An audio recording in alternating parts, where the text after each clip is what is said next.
श्रीमद् भगवद गीता अध्याय संख्या 2 श्लोक संख्या 42 और 43, 44 और 45।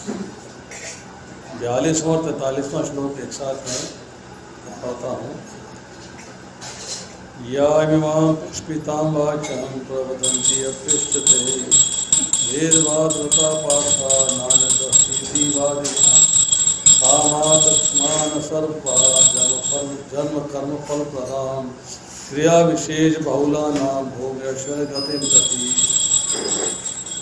इसके अनुवाद में श्री बोबा लिखते हैं, अल्पज्ञानी मनुष्य वेदों के उन अलंकारमय शब्दों के प्रति अत्यधिक आसक्त रहते हैं जो स्वर्ग की प्राप्ति, अच्छे जन्म, शक्ति इत्यादि के लिए विविध सकाम कर्म करने की संस्तुति करते हैं।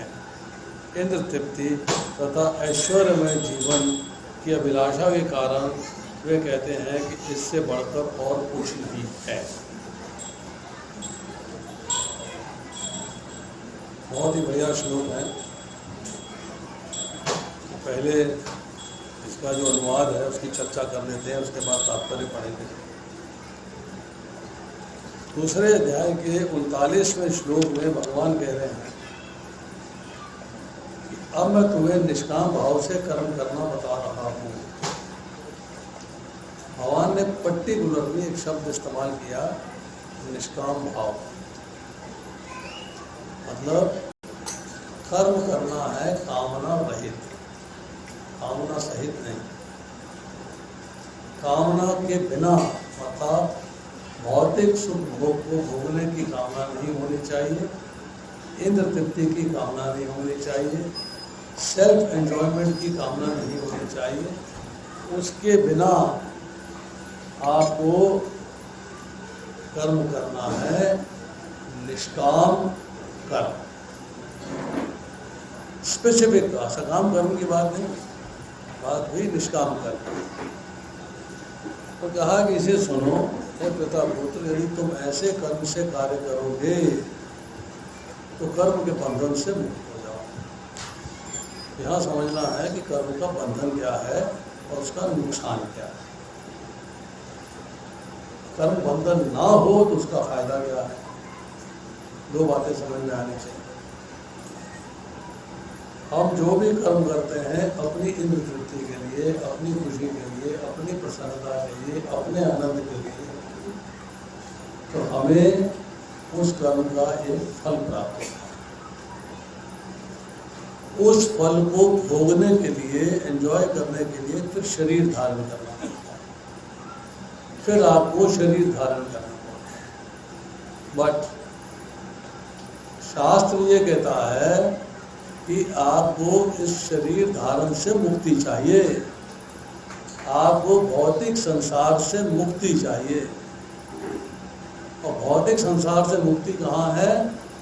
मुक्ति है भगवान के धाम। जब आप भगवान के धाम चले जाते हो तो आप कर्म के बंधन से छूट गए। अब भौतिक संसार में पुनरपि जन्मम और पुनरपि मरणम के चक्र से बाहर। तो लक्ष्य क्या हुआ? लक्ष्य हुआ भगवान के धाम में जाना। और धाम में जाने का तरीका क्या बताया? निष्काम भाव से कर्म करना, निष्काम भाव से कर्म करना, ये बात डिफाइन है। अब अगले श्लोक में भगवान कहते हैं कि इस प्रयास में, किस प्रयास में? निष्काम भाव से कर्म करने के प्रयास में आप कोशिश करते हो कि मैं निष्काम भाव से कर्म करूं।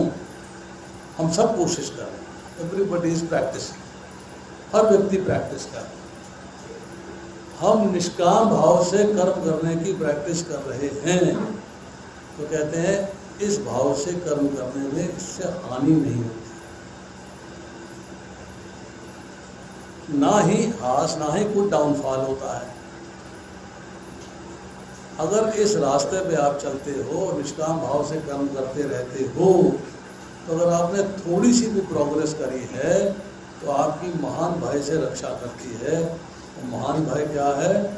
जन्म मृत्यु जरा व्याधि। इससे बड़ा डर कोई नहीं। मतलब आप उस भय से रक्षा होती है। फिर हमने किया था दूसरे अध्याय का 41वां श्लोक कि लोग निष्काम भाव से कर्म क्यों नहीं कर पाते। ये चर्चा 41, 42, 43, 44 श्लोकों में आएगी कि निष्काम भाव से कर्म क्यों नहीं कर पाते।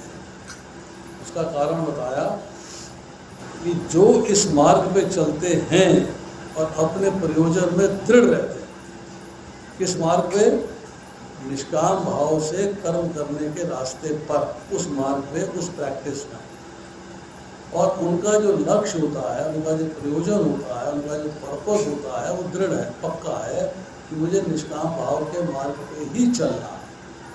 ये उनके मन में आता है। तो उनका लक्ष्य एक ही है। लक्ष्य क्या है? भगवत धाम जाना, भगवत धाम की प्राप्ति। परंतु भगवान कहते हैं जो दृढ़ प्रतिज्ञ नहीं है, जो निष्काम भाव से कर्म नहीं करते, कभी कभी विचलित हो जाते हैं, सकाम भाव से भी कर्म कर लेते हैं, निष्काम भाव से भी कर्म कर लेते हैं, इच्छा पूर्ति के लिए भी कर्म कर लेते हैं, भौतिक संसार के एंजॉयमेंट के लिए भी कर्म कर लेते हैं, तो उनकी बुद्धि जो है अनेक शाखाओं में विभक्त रहती है। कृष्णा कॉन्शियस हैं, प्रभु जी मिले, भगवान की भक्ति कर लीजिए, करेंगे। आपको माला जप करनी चाहिए, हाँ जी करेंगे। भगवान को भोग लगाना चाहिए, हाँ जी करेंगे। भगवद गीता भागवत पढ़नी चाहिए, हाँ जी करेंगे। पीटी वर्शिप करनी चाहिए, हाँ जी करेंगे। अब लड़की जवान हो गई है, शादी की चिंता है, एक पड़ोसन आई, कहने लगी ऐसा है कि 16 सोमवार का व्रत रख दो और जल चढ़ा दो, लड़की की शादी हो जाएगी। उस मार्ग में चल, तो वो सारी बातें भूल गए सब बातें दिमाग से उतर गई, वो 16 सोमवार याद आ गए। चल ये भी करके देख लेते। एक दूसरी माता आ गई, उसने कह दिया ऐसा है मैंने ना 40 शुक्रवार व्रत रखा था, तुम भी 40 शुक्रवार रखो, लड़की की शादी हो जाएगी, बढ़िया घर में हो जाएगी, तो 40 शुक्रवार की तरफ चले। किसी ने कहा ऐसा हवन करा लो घर में, फलाने फलाने देवता को कुछ कर लो, उसका मंत्र जप लो, उसका मंत्र जप लो, उसके पीछे रहते हैं। मतलब आप विचलित हो गए। उनकी जो प्रतिज्ञा है दृढ़ नहीं है कि मुझे भगवान के सिवाय और कुछ नहीं करना। एक प्रश्न पूछा, सिंपल सा प्रश्न पूछा,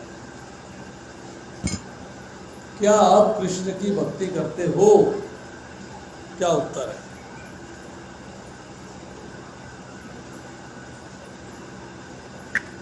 बताइए क्या उत्तर है? मैं कृष्ण की भी भक्ति करता हूं, मैं कृष्ण की भी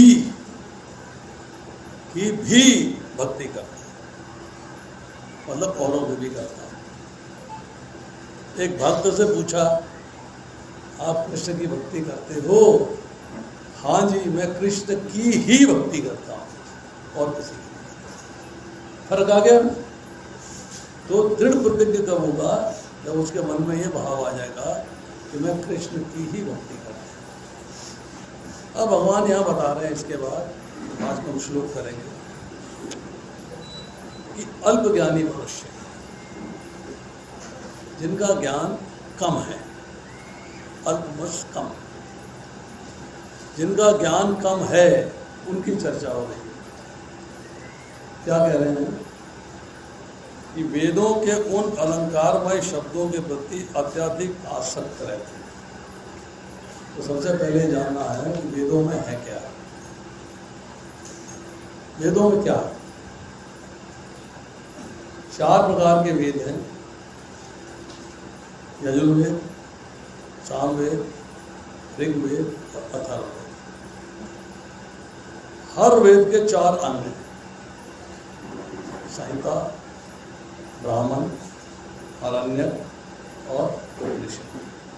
4 अंश है हर वेद। पहले 2 इन संहिता और ब्राह्मण के अंदर उन मंत्रों का उल्लेख है जो आपकी भौतिक भोग इच्छाओं को पूरा करने के लिए पढ़े जाते हैं। गाए जाते हैं और उनसे हवन किए जाते हैं, यज्ञ किए जाते हैं, देवताओं को प्रसन्न किया जाता है। ये दोनों जो हैं ये गृहस्थ आश्रम तक अप्लीकेबल होते हैं। समस्या क्या है? समस्या ये है कि किसी से पूछा कि क्या आपने वेद पढ़े हैं? हाँ जी पढ़े हैं। अरे भाई कितना पढ़ा है? पढ़ा है। इसकी पूजा करो ये मिलेगा, इसकी पूजा करो ये मिलेगा, इसकी भक्ति करो ये मिलेगा, इसकी भक्ति करो आगे। अरे इतना तो कर ले पहले। वेदों के अंदर 1,00,000 श्लोक है। आरण्यक अंत जो है वो है वनवासी वानप्रस्थी लोगों को। फिलोसॉफिकल डिस्कशन है ये जानने के लिए कि आपने गृहस्थ आश्रम में जो कार्य किए थे उनको कैसे करना चाहिए था, क्या गलतियाँ करेंगे और उनको सुधारेंगे। और उपनिषद जो है उसको वेदांत कहते हैं, वेदों का अंत। वेदों को एक और तरीके से बांटा गया है, श्रुति, स्मृति और न्याय। श्रुति का अर्थ है कि वेदों का ज्ञान सुन के परंपरा से एक से दूसरे ने, गुरु से शिष्य ने, फिर गुरु से शिष्य ने प्राप्त किया है, श्रुति शास्त्र हो गया। जो स्मृति शास्त्र है वो भी शास्त्रों के अंग हैं। उसमें वेदों में जो बात सुनी है उसको समझाने के लिए गुरु के पास बैठ के उस ज्ञान को प्रश्न उत्तर करके प्राप्त किया है, तो स्मृति। हम भगवद गीता पढ़ रहे हैं, इसके बारे में लिखते हैं श्रुति शास्त्र भी है और स्मृति शास्त्र भी। इसका नाम है गीतोपनिषद। उपनिषद का अर्थ होता है उप मतलब नीचे, निषद मतलब बैठकर।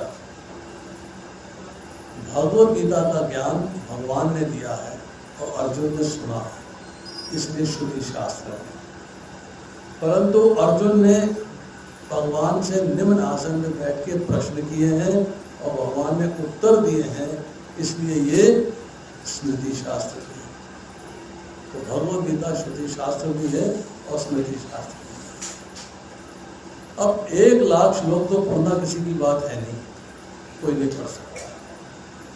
तो शुरू के कुछ श्लोक पढ़े और उनसे आकर्षित हो गए। ये सुंदर रूप चाहिए, अग्नि की पूजा करो, वर्षा चाहिए, इंद्र की पूजा करो, ऐश्वर्य चाहिए, इंद्र की पूजा करो, ये चाहिए वो चाहिए। मतलब आपको वो ज्ञान दिया गया जिससे कि आप इस भौतिक संसार में सुख भोगने के लिए वस्तुएं, सामर्थ्य प्राप्त कर सकें। 1,00,000 श्लोकों में से 80,000 श्लोक हैं कर्मकांड के, जो आपको ज्ञान देते हैं कि आपको इस जीवन में सुख भोग कैसे प्राप्त करना है। 16,000 श्लोक हैं उसके बाद नॉलेज के अर्थात ज्ञान कांड के। ज्ञान जो आपको आपके बारे में, भगवान के बारे में, देवताओं के बारे में, प्रकृति के बारे में, कर्म के बारे में बहुत सारा ज्ञान देते हैं। और इतना ज्ञान प्राप्त करने के बाद जो आखिरी 4,000 श्लोक हैं वो है उपासना कांड के बारे में, कि भगवान की उपासना कैसे की जाए, भगवान की प्राप्ति कैसे होगी, भगवान से संबंध कैसे बनेगा, उस संबंध को कैसे निभाना है, उस संबंध को जानने का प्रयोजन क्या है, ये सारा ज्ञान जो है आखिरी 4,000 श्लोक में। कहाँ तक तो पहुँचे ही नहीं। 80,000 में से भी 80 श्लोक पढ़े उसमें भटक गए। यही भगवान कह रहे हैं कि अलंकारमय शब्दों से मुझे ये मिल जाएगा, मुझे वो मिल जाएगा, मुझे प्राप्ति हो जाएगी, मुझे वो प्राप्ति हो जाएगी, उससे अट्रैक्शन हो गया और आप उसमें आ सकते हो। अब उसमें क्या मिल रहा है? उसमें मिल रहा है स्वर्ग की प्राप्ति कैसे की जाएगी। आप मंदिर में दान दीजिए, पंखे में नाम लिखा दीजिए, बाहर एक पत्थर लगवा दीजिए और फर्श में पत्थर लगवा दीजिए।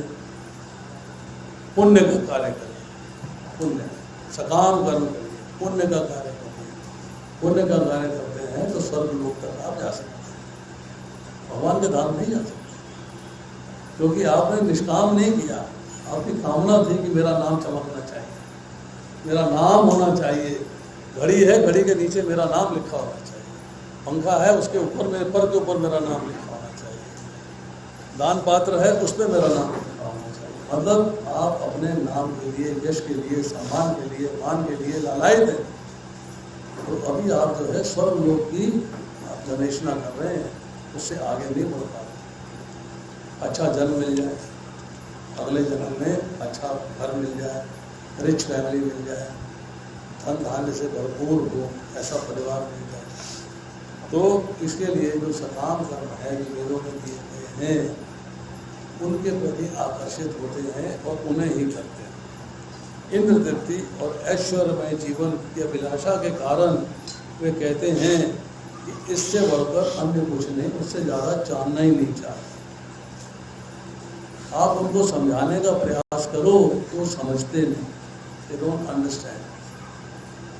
उनके मन में डाउट ही नहीं है, डाउट हो तो व्यक्ति योग करे, उनके मन में डाउट ही नहीं है, दे आर सेटिस्फाइड। कौन सी क्लास में पढ़ते हैं? 8वीं से आगे नहीं पढ़ना चाहता। क्यों नहीं पढ़ना चाहता? क्यों नहीं पढ़ना चाहता? मजबूरी तो नहीं है ना, डंडा मार के पढ़ाया जाए, नहीं पढ़ना चाहता। अगर वो जो है स्वर्ग भोग की प्राप्ति के लिए या अच्छे जन्म के लिए कार्य करना चाहता, उससे आगे जानना ही नहीं चाहता, तो कौन पढ़ा लेगा, कौन बता देगा, कौन समझा देगा? वो वहीं का वहीं रहेगा, वैसे का वैसे ही रहेगा। जब तक उसके मन के अंदर जिज्ञासा नहीं उठती है, अथतो ब्रह्म जिज्ञासा, ब्रह्म की जिज्ञासा ना हो, भगवान के जानने की जिज्ञासा ना हो, तब तक उसे जो है पढ़ाया नहीं जा सकता। अब प्रभुपाद इसके तात्पर्य में क्या लिखते हैं? साधारणतया सब लोग अत्यंत बुद्धिमान नहीं होते, और वे अज्ञान के कारण वेदों के कर्म कांड भाग में बताए सकाम कर्मों के प्रति अत्यधिक आसक्त रहते हैं। वे स्वर्ग में जीवन का आनंद उठाने के लिए इंद्र तृप्ति कराने वाले प्रस्तावों से अधिक और कुछ नहीं चाहते, जहाँ मदिरा तथा तरुणियाँ उपलब्ध हैं और भौतिक ऐश्वर्य सर्वसमान है। मैंने आपको चर्चा कर बता दी। वेदों में स्वर्गलोक पहुँचने के लिए अनेक यज्ञों की संस्तुति की गई है, जिसमें ज्योतिष होम यज्ञ प्रमुख है। वास्तव में वेदों में कहा गया है कि जो स्वर्ग जाना चाहता है उसे यज्ञ संपन्न करने चाहिए, और अल्प ज्ञानी पुरुष सोचते हैं कि वैदिक ज्ञान का सारा अभिप्राय इतना ही है कि ऐसे लोगों के लिए कृष्ण भावनामृत के दृढ़ कर्म में स्थित हो पाना अत्यंत कठिन है। दे आर नॉट इंटरेस्टेड, उनका इंटरेस्ट नहीं है इसके करने के लिए। अब जिस प्रकार मूर्ख लोग विषैले वृक्षों के फूलों के प्रति बिना ये जाने इस आकर्षण का फल क्या होगा आसक्त रहते हैं, उसी प्रकार अज्ञानी व्यक्ति स्वर्गीय ऐश्वर्य और तजनित इंद्रिय भोग के प्रति आकृष्ट रहता है, तो अट्रैक्शन रहता है। वेदों के कर्म कांड में कहा गया है, अयाम सोमव्रता अभूम तथा अक्षयम है चातुर्मासे याजिन्हा सुकृतम भवति। दूसरे शब्दों में जो लोग चातुर्मास से तप करते हैं वे अमर तथा सदा सुखी रहने के लिए सोम रस पीने के अधिकारी हो जाते हैं। सोम रस क्या है इसकी चर्चा करें। यहाँ तक कि पृथ्वी में भी कुछ लोग सोम रस के लिए अत्यंत इच्छुक रहते हैं, जिससे वे बलवान बने और इंद्र तृप्ति का सुख पाने में समर्थ हो। ऐसे लोगों को भव बंधन से मुक्ति में कोई श्रद्धा नहीं होती और वे वैदिक यज्ञों की तड़क भड़क में विशेष आसक्त रहते हैं।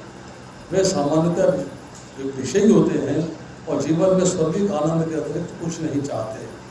कहा जाता है स्वर्ग में नंदन कानन नामक अनेक उद्यान हैं, जिनमें दैवी सुंदरी स्त्रियों का संग तथा प्रचुर मात्रा में सोम रस उपलब्ध रहता है। ऐसा शारीरिक सुख निसंदेह विषय है।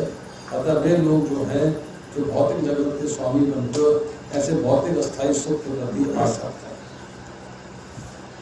भौतिक सुख अस्थायी है, it is temporary, it is not permanent. अब भोग का अर्थ होता है इंद्रियों और इंद्रिय विषयों के द्वारा सुख प्राप्त करना। ऐश्वर्य का ये है कि ऑपुलेंस है भोगों को प्राप्त करने के लिए, अर्थात आपको मकान चाहिए, बंगलो चाहिए, कार चाहिए, धन चाहिए, गाड़ियाँ चाहिए, इस तरह की इच्छा जो है आप इकट्ठी करते रहते हैं। और भोग जमा ऐश्वर्य जब दोनों मिल जाते हैं तो 16वें अध्याय में चर्चा आती है कि दोनों आसुरी हैं। ये आपको अपने जीवन के लक्ष्य से भटका देते हैं, अलग कर देते हैं। अब यहाँ आती है थोड़ी सी चर्चा सोमरस के बारे में। शराब कहते हैं, सोमरस शराब है। कितने लोग मानते हैं इस बात को?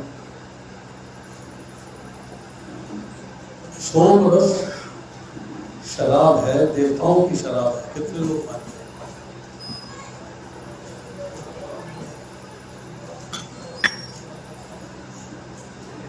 सोमरस शराब नहीं है, पहले बात ये जानिए। जो लोग ये संस्कृति करते हैं, अभी देवता लोग तो शराब पीते हैं, बोले कौन सी सोमरस? फट से आंसर आता है, गलत है। सोमरस शराब नहीं। सोमरस क्या है?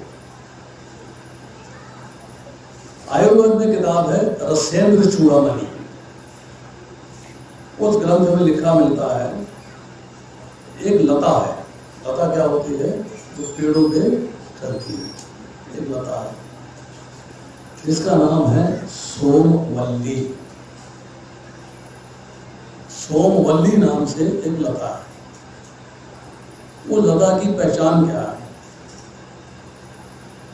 इतना साइज हो गया तने का, फिर एक गांठ आ गई, फिर तना, फिर एक गांठ आ गई, फिर एक तना, फिर एक गांठ आ गई, फिर एक तना, फिर एक गांठ आ गई। उसमें 15 गांठें होती है। जब कृष्ण पक्ष होता है और शुक्ल पक्ष होता है, दोनों में सोमवल्ली का एक्शन डेवलपमेंट अलग होती है। जब शुक्ल पक्ष होता है तो जहां वो गांठ है वहां से एक पत्ता निकलता है, रोज एक पत्ता निकलता है। पहले दिन पहली गांठ से, फिर दूसरी गांठ से, फिर तीसरी गांठ से, फिर चौथी गांठ से, 15वीं गांठ से। 15 दिन में 15 पत्ते पूरे हो जाते हैं। जब कृष्ण पक्ष आता है, अंधेरे दिन आते हैं, अंधेरी रातें आ जाती हैं, तो एक एक पत्ता झड़ना शुरू हो जाता है, तो पत्ते झड़ जाते हैं। वो जो सोमवल्ली है लता, उसकी जड़, उसकी तना, उसकी गांठें, उसके पत्ते, उसके फूल, इन सबको जो है तैयार किया जाता है एक पेय, जिसे सोमरस कहते हैं। और उस पेय को तैयार करके उसको मंत्रों के द्वारा अभिमंत्रित किया जाता है। जब मंत्रों से अभिमंत्रित हो जाता है तब वो जो रस है उसको कहते हैं सोमरस, वो शराब नहीं। इस बात को ध्यान से समझना चाहिए। सोमवल्ली लता का वो रस है, और उस रस से, उस रस में कुछ शक्तियां होती हैं अमर बनाने की, मतलब लॉन्ग लाइफ की, आपकी हेल्थ को मेंटेन करने की, आपकी आयु को लंबा करने की। इसलिए उसको जो है सोमरस कहा जाता है। अब समस्या एक ही आई कि क्या आप वेदों का ज्ञान प्राप्त करके भौतिक सुख भोग ऐश्वर्य प्राप्त करना चाहते हैं, या वेदों का ज्ञान प्राप्त करके आप भगवान के धाम जाने का मार्ग ढूंढना चाहते हैं? क्या इच्छा है आपकी? What do you require? तो क्या होगा? वेदों के अंदर एक एक शब्द इम्पोर्टेंट है, और एक एक श्लोक जो शब्दों से बना है वो बहुत इम्पोर्टेंट है। श्लोक हैं जिसमें कि 59 शब्द इस्तेमाल हो रहे हैं, लंबा 59 शब्द, 2 शब्दों से लेके और 59 शब्दों तक के लंबे वर्ड्स हैं। वेदों का ज्ञान जो प्राप्त हुआ है हमें वेद व्यास जी के द्वारा संकलित किया गया है, और हमें आज इस रूप में उपलब्ध है। अब उसमें एक टेक्निकल समस्या आती है, एक टेक्निकल समस्या। आप में से कितने लोगों ने भगवद गीता को थॉरली पढ़ा है, अच्छे तरीके से, बढ़िया तरीके से, कि समझ में आ गया। अगर मैं आपसे कहूं कि आपको भगवद गीता पढ़नी है तो एक दिन में कितने श्लोक पढ़ना चाहेंगे आप? एक दिन में एक, दो, ज्यादा से ज्यादा, और एक भी समझ नहीं आया। वेदों में 1 लाख श्लोक है। अगर रोज का एक श्लोक पढ़ेंगे तो 1 लाख दिन जाएंगे। 1 लाख दिन है आपके पास? लाइफ है करनी होगी इसके पास। 2 पढ़ लिए 50,000 दिन, 3 पढ़ लिए 33,000 दिन, 1 साल में 365 दिन होते हैं, तो 100 साल में हो गए कितने? 36,500 दिन। मतलब वेदों का पूर्ण ज्ञान अगर आप एक दिन में 3 श्लोक करते हो तो आपको 100 साल चाहिए। कंडीशंस अप्लाई, शर्त है। शर्त क्या है कि जिस दिन माँ के गर्भ से बच्चा बाहर आएगा पहला श्लोक पढ़ देगा, 2 श्लोक पढ़ के पैदा होते ही, क्योंकि 100 साल का जीवन जब बोला नहीं जाता है, सुना नहीं जाता है, आंखें काम नहीं करती है, बुद्धि काम नहीं करती है, डिमेंशिया हो गया है, तब आप श्लोक कैसे पढ़ोगे? तो आखिरी दिन तक, मृत्यु के पहले तक फिर आपको श्लोक पढ़ने तब भी पूरे नहीं होते। भगवान ने कहा कि ये जो जीव है, ये मनुष्य है, इसके बस की बात नहीं, ये भौतिक संसार में उलझा रहेगा। क्योंकि मेरे धाम में मेरी सेवा का छोड़ के भौतिक संसार के अंदर भौतिक प्रकृति के साथ एंजॉय करने को आया है, एंजॉय करने के लिए तो आया है, उलझन में रहेगा। संसार है, ऑफिस है, फैक्ट्री है, घर है, बार है, द्वार है, बाजार है, हाट है, पत्नी है, बच्चे हैं, पढ़ाई है, नौकरी है, 100 बातें उसके मन के अंदर। ये तो वेदों का भाव ही नहीं बढ़ पाएगा, तो मैं क्या करूं? भगवान कहते हैं मैं क्या करूं? आपको भौतिक संसार के अंदर आने की ललक थी, आप आए। अब भगवान ने कहा कि भौतिक संसार में जीव जा रहा है, इसको लौट कर मेरे धाम वापस आना है। इसके लिए मैं इसे सबसे पहले देता हूँ गुरु, साधु और शास्त्र। गुरु देता हूँ, साधु देता हूँ और शास्त्र देता हूँ। और शास्त्र मैंने दे दिए, पुराण दे दिए, उपनिषद दे दिए, वेदांत दे दिए, वेद दे दिए, उपवेद दे दिए, बहुत कुछ चीजें दे दी। टाइम तो इसके पास है नहीं, टाइम। 1 लाख दिन इसके पास है, इसके पास है, वो हाथ खड़ा कर। इसकी आयु 1 लाख दिन होगी तो हाथ खड़ा कर, नहीं। तो भगवान ने कहा मैंने तुम्हें दिया है गुरु, साधु और शास्त्र। शास्त्र में मैंने तुमको एक ज्ञान दिया भगवद गीता के रूप में, सिर्फ 700 श्लोकों का, जिसमें पूरे वेदों का सार, पूरे उपनिषदों का सार मैंने संकलित कर दिया है। तुम्हें अलग से वेद पढ़ने की आवश्यकता नहीं, कोई जरूरत नहीं। केवल भगवद गीता पढ़ लो, सुन लो, समझ लो और उसके ऊपर चलो, तो तुम मेरे धाम आ जाओगे। You will come back to me. और हम ऐसे मूर्ख हैं, हमने भगवद गीता नहीं पढ़ी, टाइम नहीं, समझ में नहीं आती। भगवद गीता खोलते हैं, बंद कर देते हैं, क्यों जी? समझ ही नहीं आई, समझ ही नहीं आई। क्यों नहीं समझ में आई भगवद गीता? क्यों नहीं समझ में आई? 2 कारण, 3 कारण। पहला कि दिव्य वाणी है भगवान की, भगवान दिव्य है, उनकी वाणी भी दिव्य है, उनके शब्द भी दिव्य हैं, और हमारी बुद्धि दिव्य नहीं है। हमारी बुद्धि जो है माया की बनी हुई है। तो माया की बनी बुद्धि से भगवान की दिव्य वाणी कैसे समझ में आएगी? तो भगवान कहते हैं, जब भगवान ने अर्जुन को विराट रूप दिखाया था तो अर्जुन को चक्षु दिए थे, दिव्य चक्षु दिए, दिव्य चक्षु। भगवान हमें दिव्य बुद्धि प्रदान करते हैं। तेषाम सतत युक्तानाम वैताम प्रीति पूर्वकम राम्य बुद्धि योगम तम इन मामों के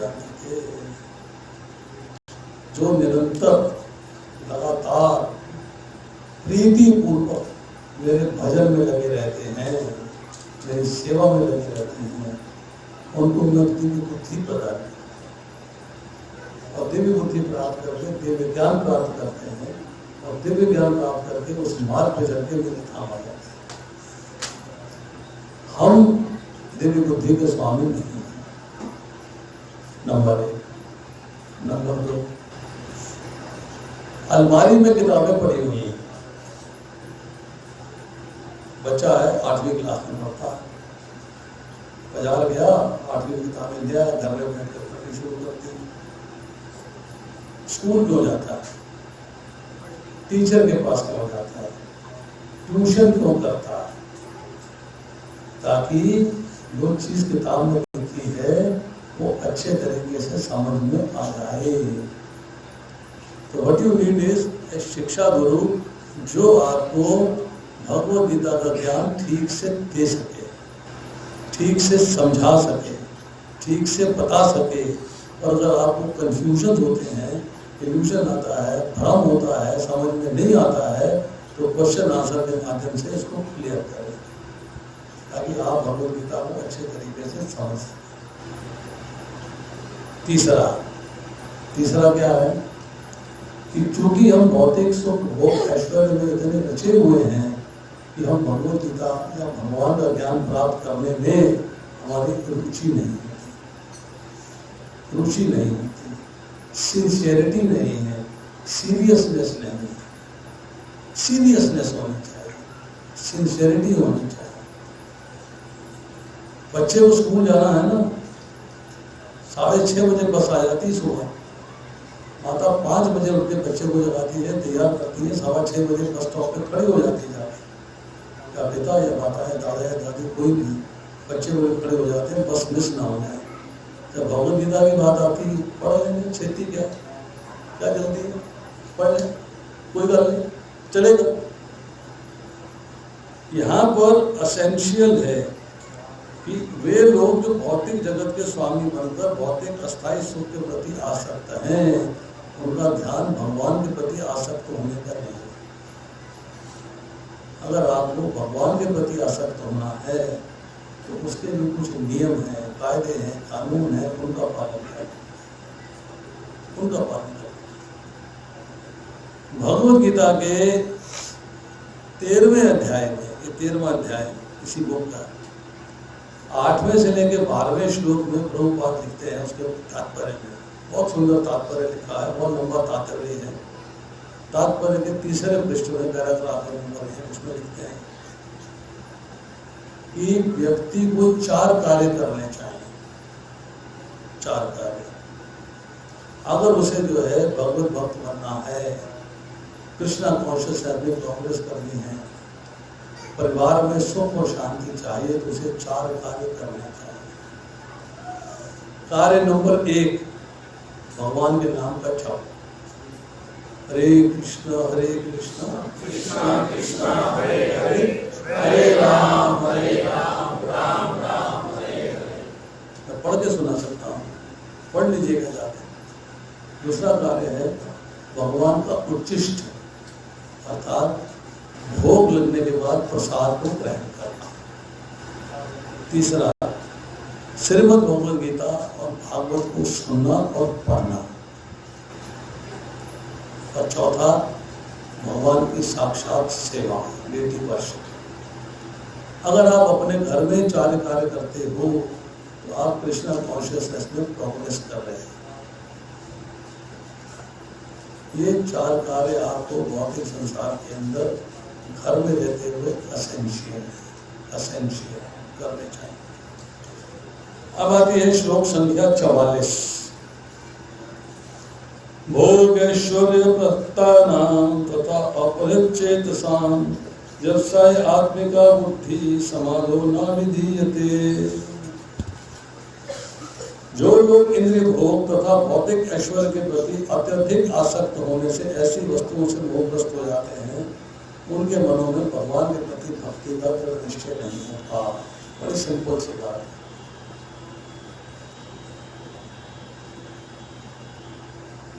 आप एक पानी की बोतल लीजिए, पानी गिरा दीजिए, खाली बोतल में हवा है, ठीक है।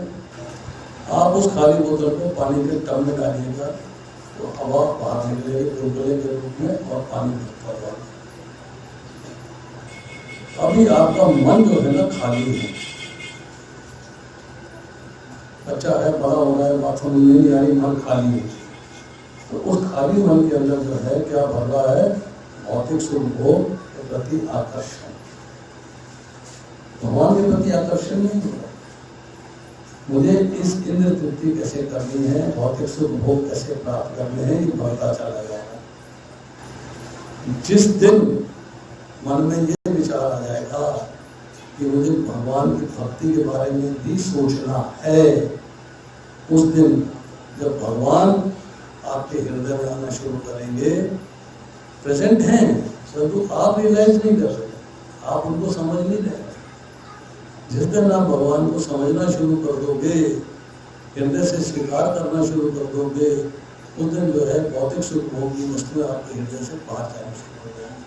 जैसे पानी को भगवान मान लीजिए, बोतल में पानी आएगा, और हवा के बुलबुलों को भौतिक संसार मान लीजिए, भौतिक संसार निकलता चला जाएगा। तो अभी वो स्थिति नहीं आएगी। अभी तक हमारा मन जो है वो भौतिक वस्तुओं के प्रति आकर्षित है, और कितना आकर्षित है? अत्यधिक आकर्षित है, अत्यधिक। हम अभी उनको छोड़ नहीं पाते।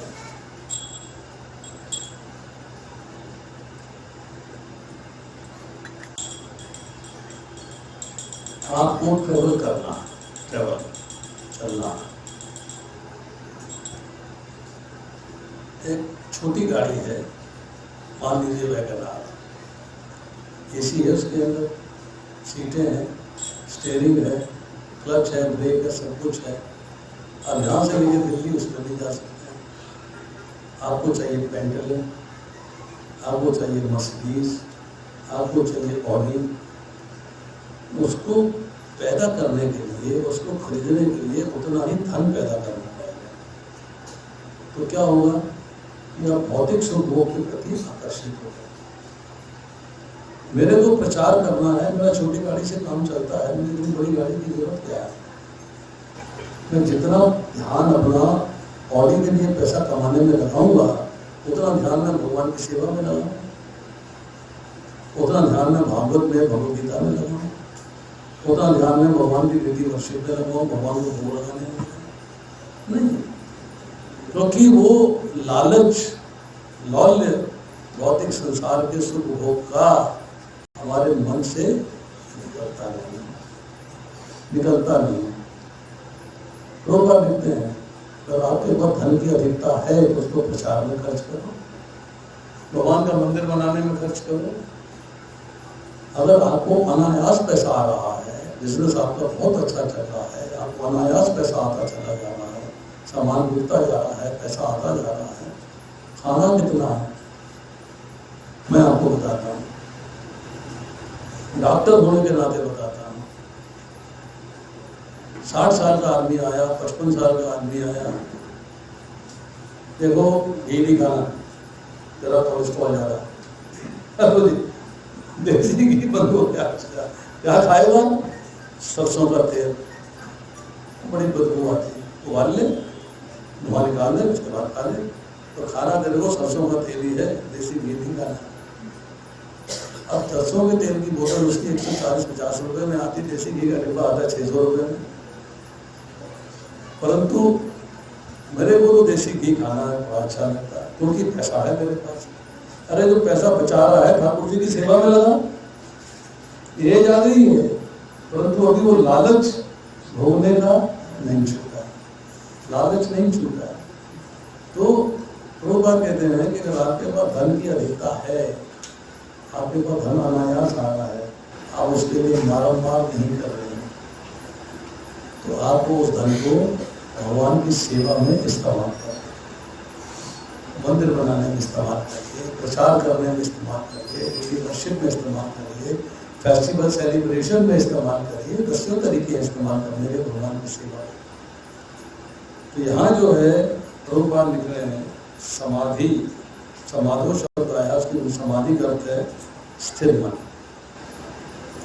वैदिक शब्दकोश देवोक्ति के अनुसार संयम आसीते स्पृहा तत्पर अध्यात्मय, जब मन आत्मा को समझने में स्थिर रहता है तो उसे समाधि कहते हैं। जो लोग इंद्र तृप्ति में रुचि रखते हैं, अपना जो ऐसी क्षणिक वस्तुओं से मोहग्रस्त हैं, उनके लिए समाधि कभी भी संभव नहीं है। माया के चक्कर में पड़कर वे गुणोत्थिक पतन को प्राप्त होते हैं। आपकी बुद्धि जो है वो लग गई भौतिक सुख भोग करके, वहाँ कार्य कर रही है। और पैसा कैसे कमाऊं, मुझे तो घूमने के लिए हर साल यूरोप जाना है, मुझे घूमने के लिए हर साल अमेरिका जाना है, मुझे वृंदावन जाना है। नहीं पूछा भाई चलो आपको वृंदावन ले चलते हैं, मैं वृंदावन देख आई हूँ, कुतुब मीनार देख आई हूँ, लाल किला देख आया हूँ, वृंदावन देख आया। भाव क्या है? भाव क्या है? अमेरिका देखने का है, वृंदावन जाके भगवान के दर्शन करने का भाव नहीं है, देखने का भाव है। मैं वृंदावन देख आई हूँ। हमने पूछा मायापुर चलोगे? वो कहाँ है? मायापुर भगवान का धाम है, मायापुर चलते हैं। कहाँ है? कलकत्ता से 152 किलोमीटर उत्तर की ओर है। कौन जाएगा इतनी दूर? इतनी दूर जहाज में खर्चा करके जाना है, 3 घंटे लगेंगे आने जाने में। 3 घंटे में तो मैं सिंगापुर पहुंच जाऊंगा। सिंगापुर का प्रोग्राम बनाने, मायापुर का प्रोग्राम नहीं। तो हमारा मन जो है भौतिक सुख भोग के प्रति इतना आकर्षित रहता है कि हमको जो है भगवान का धाम, भगवान का नाम पसंद नहीं आता।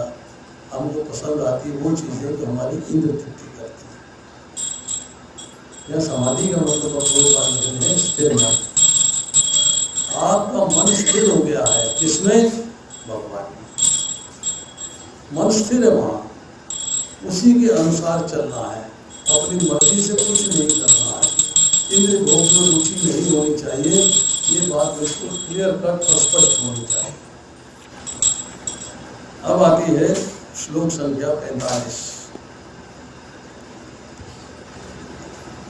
त्रैगुण्य विषया वेदा निस्त्रे गुण्य भव अर्जुना निर्द्वंद नित्य सत्वस्थ निर्योग क्षेम आत्मवान। वेदों में मुख्यतः प्रकृति के 3 गुणों का वर्णन हुआ है। हे अर्जुन, इन 3 गुणों से ऊपर उठो, समस्त वैदों और लाभ तथा सुरक्षा की सारी चिंताओं से मुक्त होकर आत्मपरायण हो। यहाँ आत्मपरायण बनने की बात है। या वेदों की निंदा नहीं हो रही, कंपैरिजन हो रहा है, सकाम वर्सेस निष्काम। निर्द्वंद होना है, अर्थात द्वंद रहित होना है। न राग है, न द्वेष है, न हित है, न अहित है। आपके इंद्र तृप्ति जो है, राग द्वेष जो है, वो आपको इस संसार में फंसाने वाले हैं। इसलिए भगवान आपको निर्द्वंद होने की आज्ञा देते हैं।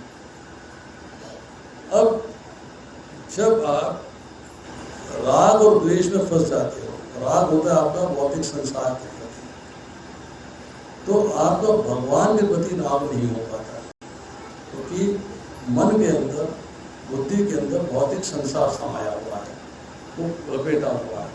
तो आप भगवान की उपेक्षा करते हो, अर्थात भगवान से द्वेष करना शुरू कर देते हो। आप भगवान को स्मरण नहीं करते, आप भगवान की उपेक्षा करना शुरू करते हो। जब आप भगवान से प्रेम करते हो, तब आप संसार से द्वेष नहीं, संसार से उपरति, संसार से निर्लिप्त हो जाते हैं, द्वेष नहीं करते। संसार में रहते हुए संसार से निर्लिप्त हो जाते हो, संसार के साथ अटैच नहीं रहते। जब संसार में उदासीनता आ जाती है, संसार की उपेक्षा हो जाती है, तो संसार के प्रतिकूल नहीं है, ये इस्तेमाल कर रहा हूँ, संसार की चीज़ है, ये इस्तेमाल कर रहा हूँ, संसार की चीज़ है, इस्तेमाल कर रहा हूँ, संसार की चीज़ है, ये इस्तेमाल कर रहा हूँ, संसार की चीज़ है। तो किस लिए इस्तेमाल कर रहा हूँ? भगवान की भक्ति। मेरा इस्तेमाल करना क्या है? भौतिक संसार में रहते हुए भौतिक संसार की वस्तुओं को भगवान की भक्ति के लिए इस्तेमाल करता है। तो भगवान यह कहते हैं कि संसार के अंदर जो भी आप कार्य करते हो प्रकृति के 3 गुणों से संबंधित है, सतोगुण, रजोगुण और तमोगुण, और तीनों के तीनों गुण आपको इस भौतिक बंधन में बांधने वाले हैं। रजोगुण के अंदर आप कामना, तमोगुण के अंदर पागलपन, प्रमाद, और सतोगुण के अंदर सुख और ज्ञान इनके भाव से बन जाते हैं। सुख के भाव से बन गए, ज्ञान के भाव से बन गए। पर यहाँ भगवान क्या कह रहे हैं कि तुम्हें इन तीनों गुणों से ऊपर उठना चाहिए। प्रभुपाद जी परपट में लिखते हैं, सारे भौतिक कार्यों में प्रकृति के 3 गुणों की क्रियाएं तथा प्रतिक्रियाएं निहित होती हैं। इनका उद्देश्य कर्मफल होता है। सिंपल बात है, जब आप भौतिक संसार में कार्य करोगे अपने आनंद के लिए, अपनी प्रसन्नता के लिए, तो क्या होगा? कर्मफल आपको भोगना पड़ेगा। वेदों में मुख्यतः सकाम कर्मों का वर्णन है, जिससे सामान्य जन क्रमशः इंद्र तृप्ति के क्षेत्र से उठकर आध्यात्मिक जगत तक पहुंच सकता है।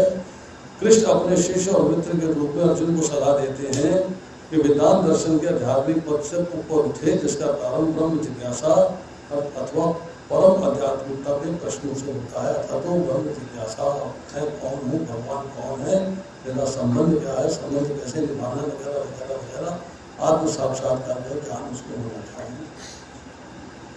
ये चीज़ें जो है उसके नॉलेज में आनी चाहिए। हम भौतिक संसार के सारे प्राणी अपने अस्तित्व के लिए कठिन संघर्ष करते हैं। उनके लिए भगवान इस भौतिक जगत की सृष्टि करने के पश्चात वैदिक ज्ञान प्रदान किया, जो जीवन यापन या भव बंधन से छूटने का उपदेश देता है। भौतिक संसार से बाहर निकलने का रास्ता, एक बात हमेशा याद रखिएगा, हमेशा याद रखिएगा, घड़ी इस हाथ में बांधी है, इस हाथ से नहीं खोल सकती, यहाँ से घड़ी नहीं खोल सकता, इसी हाथ से खोल सकते। मतलब क्या हुआ कि जहां से बंधन हुआ है वहीं से छूटेगा, दूसरी जगह से नहीं छूटेगा। बंधन हुआ है इस भौतिक संसार में, तो बंधन छूटेगा भी इस भौतिक संसार से। यही रह गई, आपको बंधन छूटने के लिए एफर्ट्स करने पड़ेंगे। अब ये नहीं है कि बंधन यहाँ हो और छूटे यहाँ, रस्सी यहाँ बंधे और छूटे यहाँ, दिस इज नॉट पॉसिबल। इसलिए भगवान ने आपको वैदिक ज्ञान दिया, गुरु दिया, साधु दिए, शास्त्र दिए, ज्ञान दिया कि आप किस तरीके से इन तीनों का यूज करके, इनसे ज्ञान प्राप्त करके, इनका संग, यूज करने का मतलब है संग करना, साधु से संग करना। आपको शास्त्रों का संग करना है, शास्त्रों का ज्ञान प्राप्त करना है, गुरु से ज्ञान प्राप्त करना है। तो ये करने के बाद जो है आप भव बंधन से छूटने का उपदेश जो भगवान ने दिया है उसे समझ सकते हैं। जब इंद्र तृप्ति के कार्य तथा कर्मकांड समाप्त हो जाते हैं तो उपनिषदों के रूप में भगवत साक्षात्कार का अवसर प्रदान किया जाता है। वेदांत, वेदों का अंत है उपनिषद, वहाँ पे आपको जो है उपासना जो है भगवान की कैसे करनी है, भगवान को कैसे प्राप्त करना है, उसके बारे में चर्चा होती है। वहाँ तक पहुँचना है आपको। ब्राह्मण और संहिता दोनों से ऊपर उठ के अरण्य से ऊपर उठ के उपनिषद तक जाना है और उस ज्ञान की प्राप्ति करनी है। ये उपनिषद विभिन्न वेदों के अंश हैं। उसी प्रकार जैसे भगवद गीता के पंचम वेद महाभारत का एक अंग, महाभारत को पंचम वेद कहा गया। उपनिषदों से आध्यात्मिक जीवन का शुभारंभ होता है। आपकी जो भगवान की भक्ति है उसका आरंभ उपनिषद से होता है। ऐसा उल्लेख आता है कि भक्ति का आरंभ, बिगनिंग छांदोग्य उपनिषद से होती है। और भक्ति की मैच्योरिटी श्रीमद् भागवतम से होती है। समझ लीजिएगा, छांदोग्य उपनिषद में जो ज्ञान दिया गया है उससे आपकी भक्ति आरंभ होती है। और जब मैच्योर होती है भक्ति के, आप टॉप लेवल पे आ जाते हो, तो कहाँ होती है? भागवतम के लेवल।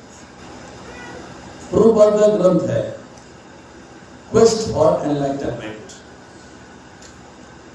उसके अंदर जो 7वां चैप्टर है, उसके अंदर जो प्रभुपाद ने व्याख्या दी है, उसके पर्पस में प्रभुपाद लिखते हैं कि अगर आपको भगवत धाम जाना है तो कृष्ण प्रेम प्राप्त करना होगा। भगवत धाम जाने के लिए एसेंशियल क्या है? कृष्ण का प्रेम। और कृष्ण प्रेम प्राप्त करने के लिए जो ग्रंथ है वो श्रीमद् भागवत है। श्रीमद् भागवतम। बट श्रीमद् भागवतम को समझने के लिए जो ग्रंथ है वो भगवत गीता है। प्रभुपाद ने स्टेप लैडर फैशन में समझाया। भगवत गीता आपको स्कूलिंग है, ABCD और भक्ति लाइफ है, भागवतम ग्रेजुएशन है, और चैतन्य चरितामृत पोस्ट ग्रेजुएशन है। तो यहाँ जो है प्रभुपाद लिख रहे हैं, जब तक भौतिक शरीर का अस्तित्व है तब तक भौतिक गुणों की क्रियाएं प्रतिक्रियाएं होती रहती हैं। मनुष्य को चाहिए कि सुख दुख या शीत दाम जैसे व्यथाओं को सहन करना सीखे। इस प्रकार हानि तथा लाभ की चिंता से मुक्त हो जाए। एक शब्द है स्थित प्रज्ञा, मतलब जिसकी बुद्धि स्थिर है, जिसकी इंटेलिजेंस जो है फिक्स्ड है, art of discrimination fully mature है। उसके लिए भगवान जो श्लोक बताते हैं दूसरे अध्याय में 54 श्लोक से लेकर 72वें श्लोक तक चर्चा आती है। उसमें स्थित प्रज्ञ के बारे में कहते हैं, यह सर्वत्र अनभिष है तत्त प्राप्त शुभ शुभम ना विनंदति ना दृष्टि तस् प्रज्ञा प्रतिष्ठिता। जो सुख की प्राप्ति से हर्षित नहीं होता और दुख की प्राप्ति से द्वेष नहीं करता, घृणा नहीं करता, दोनों में समान भाव से रहता है, वो स्थित प्रज्ञ है, उसकी बुद्धि स्थिर है। वो लेवल हमको दिया है। यहाँ प्रभुपाद कह रहे हैं कि द्वैताओं को सहन करना सीखना चाहिए। इस प्रकार हानि तथा लाभ की चिंता से मुक्त हो जाए। जब मनुष्य कृष्ण की इच्छा पर पूर्ण आश्रित रहता है तब दिव्य अवस्था प्राप्त होती है। कृष्ण की इच्छा क्या है? मतलब क्या चाहते हैं भगवान? कृष्ण की इच्छा क्या है? क्या चाह रहे हैं? आपसे कहते हैं मुझे भोग करो, आपसे कहते हैं मुझे अच्छे अच्छे वस्त्र पहनाओ। भगवान की एक ही इच्छा है, one and only one Dzire. इच्छा क्या है कि ये जीव मेरे धाम से निकलकर पृथ्वी लोक पर आया है, इसे लौटकर मेरे धाम में आ जाना। अब उस धाम में आने के लिए जो नियम हैं, कायदे हैं, कानून हैं, उनका पालन करना है, तो वो हमारी रिस्पॉन्सिबिलिटी है, वो हमारी जिम्मेदारी है, हमारा कर्तव्य है कि हमें कैसे करना है। उसमें हम जो है, भगवान ने हमसे ये नहीं कहा, भगवान ने एक स्टेटमेंट दिया। क्या स्टेटमेंट दिया?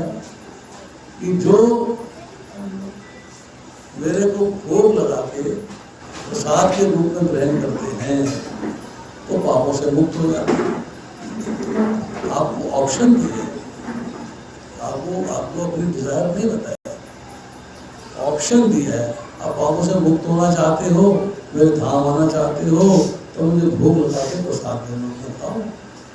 नहीं चाहते हो, भोगते रहो, चॉइस इज योर्स। भगवान ने जबरदस्ती नहीं करी, भगवान ने आपको इंडिपेंडेंस ऑफ फ्री विल दिया है। तो आज इतना ही, तो समाप्त करने से पहले हम एक काम प्रभु जी और करेंगे। आपसे अनुरोध है कि मुझे 2-3 मिनट और दे दीजिए, 2-3 मिनट और दे दीजिए। कोई बात नहीं।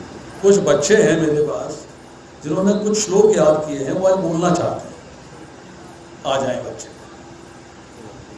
2-3 बच्चे हैं, कुछ श्लोक बोलना चाहते हैं। हाँ ठीक है, ये 2 मिनट की बात है। और कौन बच्चा है बताइए, बुलाइए। आप बच्चे नहीं हो, मैं बच्चों की बात कर रहा हूँ। हाँ जी, सुनाइए, 2-3 श्लोक सुनाइए। श्रीमद् भगवद गीता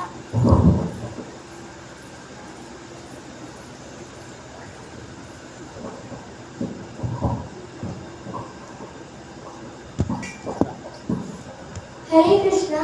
श्रीमद् भगवद गीता अध्याय 15 श्लोक संख्या 15।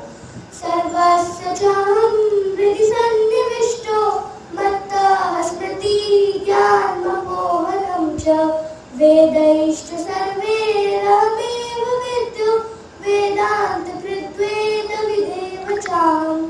श्री कृष्ण जी कहते